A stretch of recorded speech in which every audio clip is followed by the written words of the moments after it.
you all on this day. Hello नमस्कार, मी सुप्रिया नवीन एका ब्लॉगमध्ये आपलं मनापासून स्वागत करते। तुम्हाला आजचा दिवस सुखाचा, आनंदी आणि आरोग्यदायी जाओ। तुम्ही जी काही स्वप्न पाहिली असतील ती सगळी स्वप्न तुमची पूर्ण होत। त्याचबरोबर शुभ सकाळ सर्वांना। सकाळची वेळ आहे आणि आजचा वार आहे शुक्रवार। तर तुम्हाला व्हिडिओ जे आहे ते थोडे लेट येत आहे। एडिटिंग करायला ना मला फारसा वेळ मिळत नाही। सगळी कामं घरातली आटपून झाली ना की मग मी एडिटिंगला बसते। एडिटिंगसाठी स्पेशल असा वेळ काढत नाही ताईंनो।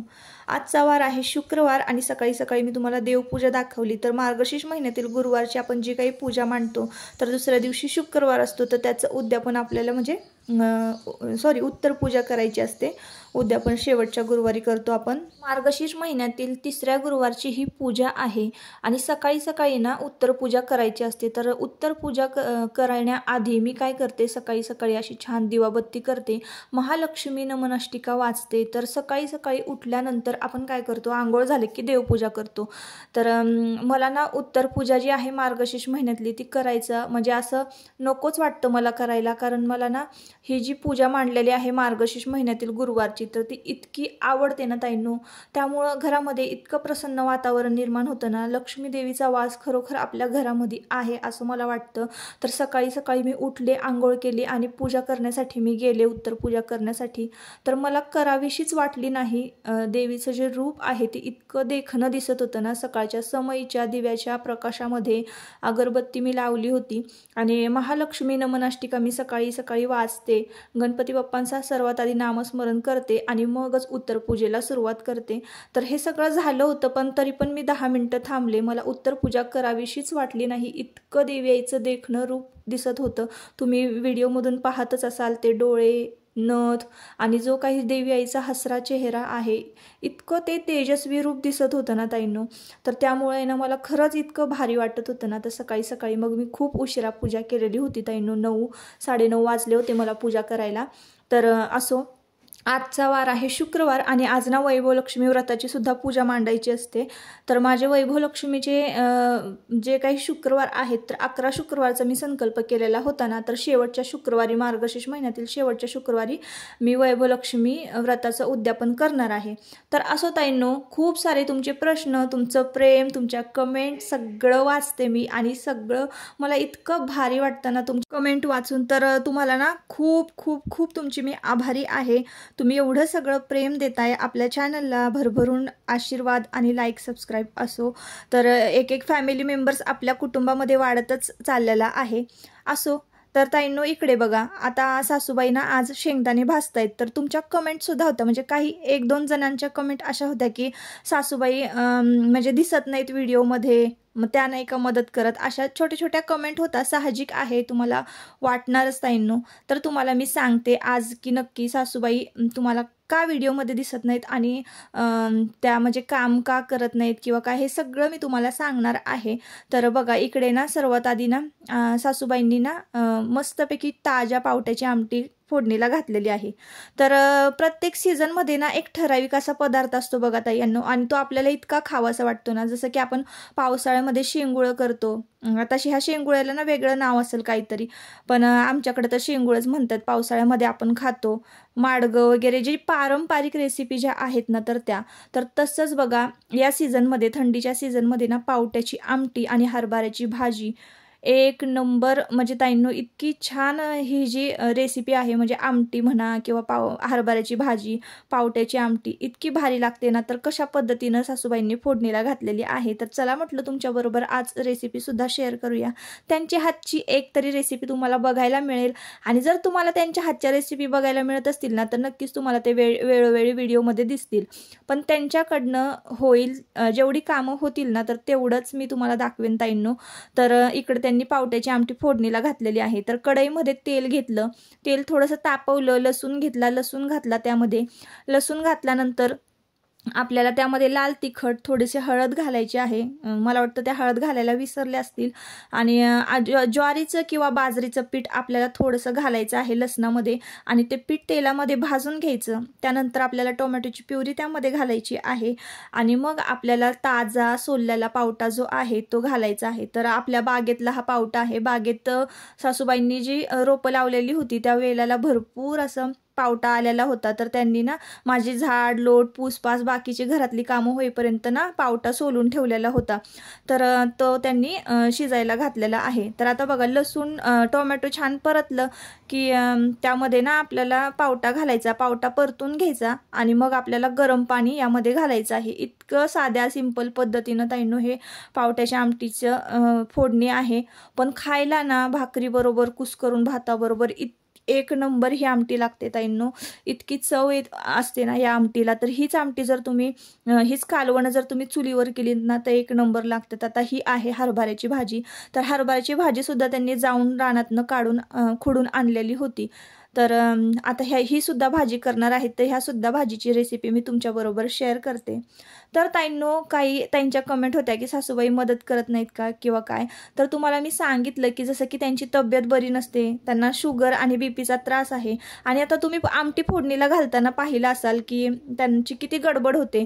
तर आपण ना लसूण फोडणीला घातला, हळद मीठ तिखट घातलं की आपण टोमॅटोची प्युरी घालतो, पण त्यांनी पावटा आधी घातल्यानंतर टोमॅटोची प्युरी घातली. तर ना कधी कधी काय होतं ना त्यांना असं म्हणजे उमजत नाही लवकर की काय करावं काय किचनमध्ये. त्यांची ना खूप गडबड होते, तर त्याच्यामुळं ना त्यांना म्हणजे शुगर जर कमी जास्त झाली, काही गोष्टी काही कामातल्या गोष्टी त्यांच्या लक्षात राहत नाही, त्यामुळे ना तुम्हाला त्या व्हिडिओमध्ये दिसत पण नसतील आणि त्यांना होईल तेवढंच करतात. तर ताईंनो ते काय काम करतात तुम्हाला मी सांगते. तुम्हाला जरी ते व्हिडिओमध्ये दिसत नसल्या तरी तुम्हाला सांगते बघा, त्या भाजी निवडू लागतात म्हणजे भाज्या ना त्या सगळ्या व्यवस्थित नीट करून ठेवतात. सगळ्या शेंगा वगैरे बाजाराच्या दिवशी सोलून ठेवणार, बाजार करून घेऊन येणार आणि मग त्यानंतर परत लसूण हे सोलून देणार. ही खरंच खूप मोठी मदत आहे ताईंनो मला. मी जरी क्लिनिंगची कामं करत असली, सगळी कामं स्वयंपाक मुलांची डबे घर लोट झाड ह्या सगळी जरी मी कामं करत असली ना तरी ही एक खूप मोठी मदत आहे मला. मी जेव्हा सकाळी सकाळी उठते आणि डबा करायला घेते तेव्हा सगळ्या भाज्या निवडून ठेवलेल्या असतात, म्हणूनच मी पटकन भाज्या फोडणीला घालू शकते. तर ही खूप मोठी मदत झाली मला. परत अजून एक तुम्हाला सांगते ताईंनो, माझं मत मी तुमच्याबरोबर म्हणजे मांडते की माझं तरी मत असं आहे की आता बघा आपलं जसं वय आहे तर आपण कसं पटकन धावपळ करतो, उठबस करतो आणि सगळी कामं करतो, जसं की लोटून झाडून असू द्या, टॉयलेट बाथरूम क्लिनिंग असू द्या, रांगोळी वगैरे काढणं झालं, खिडक्या साफ करणं, ही साफसफाई क्लिनिंगची कामं सगळी. तर ती माझ्या बरोबरीनं म्हणजे आता माझ्या वयात आणि त्यांच्या वयात खरंच फरकच आहे की नाही. तर ते एवढं धावपळ करून ही सगळी कामं करू शकणार आहेत का? नाही करणार. म्हणूनच तुम्हाला त्या व्हिडिओमध्ये नाही दिसत. आणि त्यांच्या वयात म्हणजे माझ्या एवढं त्यांचं वय असताना ना त्यांनी माझ्यापेक्षा जसं की बघा आत्ताच्या मुली पूर्वीच्या बायका जितकं काम करत होत्या तितकं करू शकत नाही असं आपण म्हणतो. तर बघा त्यांनी रानातली सुद्धा कामं केलेली आहेत. पूर्वी गुरं ढोरं सांभाळायला असायचीत, ते सुद्धा त्यांनी भरपूर कामं केलेली आहेत. त्यामुळे ना आत्ता त्यांच्या हाडांची झीज झालेली आहे, त्यांना वेगवेगळ्या प्रकारचे आजार आहेत. तर त्याच्यामुळं ना ती कामात त्यांना उमजत पण नाही आणि ते काम सुचत पण नाही आणि त्यामुळं ती काम करत नाहीत. काही ठराविक जे पदार्थ आहेत तर ते थोडीफार मला मदत करू लागतात. तर म्हणून त्या तुम्हाला व्हिडिओमध्ये जास्त दिसत नाहीत आणि त्या म्हणजे एवढीच मदत करतात मला. म्हणजे जसं की माझं लग्न झालेलं आहे बघा, माझ्या लग्नाला 12-13 वर्ष पूर्ण झालेली आहेत. तर त्या 12-13 वर्षामध्ये ना म्हणजे त्यांना आता वागता येत नाही, त्यांना म्हणजे असं पटकन बसता येत नाही, हे सगळे प्रॉब्लेम आहेत ना. त्यामुळं ते ना झाडून लोटून अशी कामं नाहीत करू शकत किंवा भांडी वगैरे पाण्यात पण त्यांना वाताचा त्रास असल्यामुळे पाण्यात पण डॉक्टरांनी सांगितलेलं आहे जायचं नाही, जास्त पाण्यात काम करायचं नाही म्हणून. तर 12-13 वर्ष झाली त्यांनी हे काम म्हणजे सोडून दिलेलं आहे. जसं की झाडू हातामध्ये घेणं, भांडी वगैरे धुणं ही कामं त्यांना अजिबात नाहीत जमत. तर माझं एक मत सांगते मी, आता त्यांच्या वयात त्यांनी इतकी कष्ट केलेले आहेत आणि म्हणजे मग आपण त्यांना म्हणू शकत नाही की हे काम करा किंवा ते काम करा किंवा इतकी वर्ष झाली ना तर मी त्यांना कधी म्हटले पण नाही की तुम्ही हे काम करा किंवा हे काम केलंच पाहिजे असं काही नाही आहे. कसं असतं ताईंनो तुम्हाला एक सांगते मी, जर समजा आता सासर असू द्या किंवा माहेर असू द्या तर कुठंही म्हणजे कुठल्याही घरामध्ये एखादी जर 70 वर्षाची स्त्री आजीबाई असेल तर त्या आजीबाईकडनं आपण साधं लसूण सोलणं किंवा भाजी निवडण्याची सुद्धा अपेक्षा करतो. त्या आजीबाईंना आपण म्हणजे बसू देत नाही किंवा असं आराम म्हणजे कधी करू देत नाहीत. म्हणत नाही की बसली आहे बाबा ही म्हातारं माणूस, एवढं तरी बसल्या बसल्या काम करायला पाहिजे असं आपल्याला वाटतं, आपण म्हणतो. पण तसं नसतं ताईंनो. आता जसं की पुरुषांना बघा वय झाल्यानंतर रिटायरमेंट मिळते, सगळ्याच गोष्टीतून रिटायरमेंट मिळते पुरुषांना. तसं बायकांचं नसतं. बायकांचं कितीही वय झालं ना तरी किचन त्यांचं कधी सुटत नसतं. तर मला तरी असं वाटतं की ठराविक वय झालं ना की बायकांनी सुद्धा किचनमधनं रिटायरमेंट घेतली पाहिजे. जसं आहे, जसं जमल तसं आपल्याला मिळेल तर तेच म्हणजे आपण गोड मानून घेतलं पाहिजे आणि सगळ्या गोष्टी असं जमवून पटवून घेतल्या पाहिजे असं मला तरी वाटतं. म्हणून मग कसं होतं की ज्या त्या वयात थोडाफार आराम मिळाला ना की मग आपल्या हाडांची पण झीज होत नाही आणि आपल्याला आपलं आयुष्य जे काय आपण तरुणपणामध्ये कामामध्ये घालवलेलं असतं तर ते आपल्याला नंतर निवांत जगता येतं. आता तुमचं जर कधी वय झालेलं म्हणजे झालं असेल, म्हणजे वयस्कर मावशी ज्या आहेत मावशा त्यासुद्धा आपले व्हिडिओ पाहतात. तर माझं असं म्हणणं आहे की जर तुमचं वय झालेलं असेल तर तुमचे काही तरुणपणात ज्या काही इच्छा अपेक्षा राहिलेल्या असतील ना तर तुम्ही या वयामध्ये पूर्ण करू शकता. जसं की मैत्रिणींचा ग्रुप बनवणं, फिरायला जाणं, ह्या सगळ्या गोष्टी तुम्ही करू शकता. तुमचे छंद तुम्ही या वयात जोपासू शकता. तुम्हाला काय करायला आवडतं या गोष्टींचा जास्त विचार केला पाहिजे. म्हणजे मी तरी लहानच आहे वयाने हे सगळं सांगायला, पण माझा एक छोटासा प्रयत्न तुम्हाला हे सांगण्याचा की प्रत्येक स्त्रीनं ना आयुष्य हे भरभरून जगलं पाहिजे. आपल्या ह्या तरुण वयामध्ये ना आपण संसारामध्ये गुंतलेला असतो. मुलांचे डबे, मुलांचे शिक्षण, मुलांचं असं तसं, त्याला हे करायचं, ह्या सगळ्या गोष्टी असतात. तर असो ताईंनो, असं माझं मत आहे. तर तुम्हाला काय वाटतं यावर नक्की कमेंट करून सांगा. आणि कुठलीही गोष्ट मी अशी वाईट बोललेली नाही आहे. म्हणजे माझं तरी म्हणणं असतं, कधीच मी कुणाबद्दल नाही वाईट बोलत. तर असो, आता या रेसिपीकडे बघूयात आपण. तर ही रेसिपी आहे बघा हरभराची भाजी. जसं की हरभरा उगवतो रानामध्ये, तर त्याची वरचे जे शेंडे आहेत ना ते खोडून घ्यायचे असतात. आणि तुम्ही म्हणजे याआधी बघितलं असाल व्हिडिओमध्ये की सासूबाई अशा बघा कट्ट्यावर भाजी झाडत होत्या. तर ही भाजी ना धुतली जात नाही ताईंनो. त्याच्यावरची जी आंब आहे ना त्याला खरी चव असते, त्याच्यामुळे ही भाजी धुवून घेत नाहीत. तुम्ही अशाच शेतामध्ये रानामध्ये ही भाजी खुडायला जा ज्या शेतामध्ये औषध फवारणी केलेली नसेल.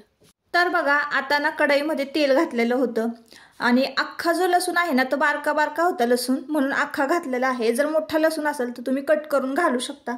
तेल तापलं, तेलामध्ये लसूण घालायचा आणि वाटलेली मिरची घालायची आहे. आता भाजी तुम्ही पाहत असाल किती आहे, तर मिरच्या त्यांनी एक 10 ते 12 मिरच्या घेतलेल्या होत्या.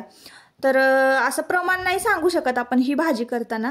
तर त्यामुळं तुम्हाला कसं तिखटचं प्रमाण जे आहे ते तुमच्या आवडीनुसार तुम्ही कमी जास्त करू शकता. मिरच्या वाटून घेतलेल्या आहेत मिक्सरच्या भांड्यामध्ये आणि त्याच भांड्यामध्ये पाणी घेतलं आणि ते पाणी थोडंसं त्यामध्ये घातलेलं आहे.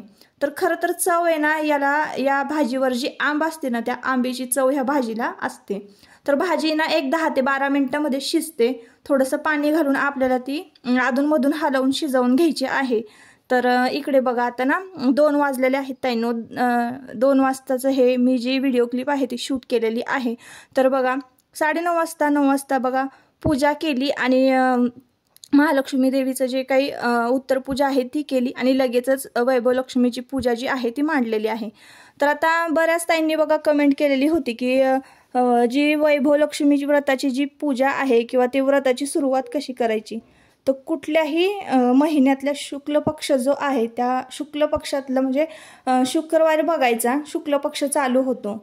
तर त्या शुक्ल पक्षापासून आपण वैभव लक्ष्मी व्रताची म्हणजे पूजा किंवा तुम्हाला व्रत करायचं असेल तर ते तुम्ही करू शकता. तेव्हापासून तुम्ही त्या व्रताला सुरुवात करू शकता.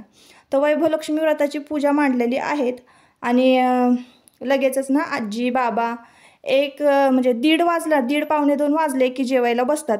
आता मुलांचे पप्पा आणि माझं जेवण आहे ना तर ते बघा सकाळी 10 10:30च्या दरम्यान होतं. मग ते त्यांची कामाला जातात आणि मी माझ्या कामामध्ये असते. घरातले दिवसभर पटपट काम आवरायचे आणि होईल तेवढा वेळ एडिटिंगसाठी किंवा शूटिंगसाठी मी काढत असते. आणि मुलं तर स्कूलमध्ये गेले की ती संध्याकाळी 4 वाजता येतात. आजी आणि बाबा सकाळी नाश्ता करून दुपारी 1-1:30च्या दरम्यान 2 पावणे 2च्या दरम्यान ते म्हणजे या वेळेत ना ते जेवतात आणि जेवून गोळ्या औषधं खाऊन म्हणजे दुपारची एक छोटी झोप म्हणा 1-1.5 तासाची झोप ते घेतात आणि 4 वाजेपर्यंत उठून मग लगेच चहा पाणी नाश्ता. मग मुलांचे पप्पासुद्धा कामावरनं आलेले असतात, मुलंसुद्धा शाळेतनं घरी आलेले असतात आणि माझीसुद्धा मोबाईलची आणि घरातली सगळी कामं झालेली असतात. त्यामुळे सगळे एकत्र बसून मग आम्ही चहा घेतो आणि तोच आमचा क्वालिटी टाईम फॅमिली टाईम असतो. तर असो ताईंनो, संध्याकाळची वेळ झालेली आहे आणि आज होतं गॅदरिंग मुलांचं. तर मुलांच्या शाळेमध्ये मी आलेले आहे आणि त्यांचं फंक्शन चालू झालेलं आहे.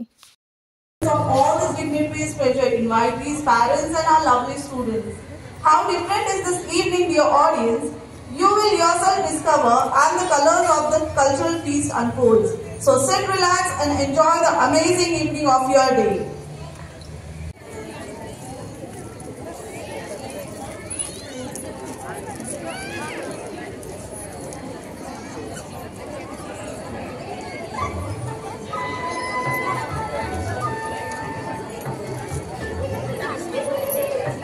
तर इकडं कॉपीराईट लागल, त्यामुळे मी संपूर्ण गाणं तुमच्याबरोबर देवांशचं शेअर करू शकले नाही. देवांशला गणपतीचा रोल दिला होता आणि ओ माय फ्रेंड गणेशा असं त्यांचं गाणं होतं. तर मुलांचं जे फंक्शन आहे ते एन्जॉय केलं आणि घरी आले. संध्याकाळची वेळ होती. दुपारचं सगळं जे रुटीन आहे ते मी तुमच्याबरोबर केलेलं आहे शेअर ताईंनो. आणि व्हिडिओचा आता इथं शेवट करते. तुम्हाला जर हा व्हिडिओ आवडला असेल ना तर नक्की आपल्या चॅनलला सबस्क्राईब करा आणि व्हिडिओला एक लाईक करा.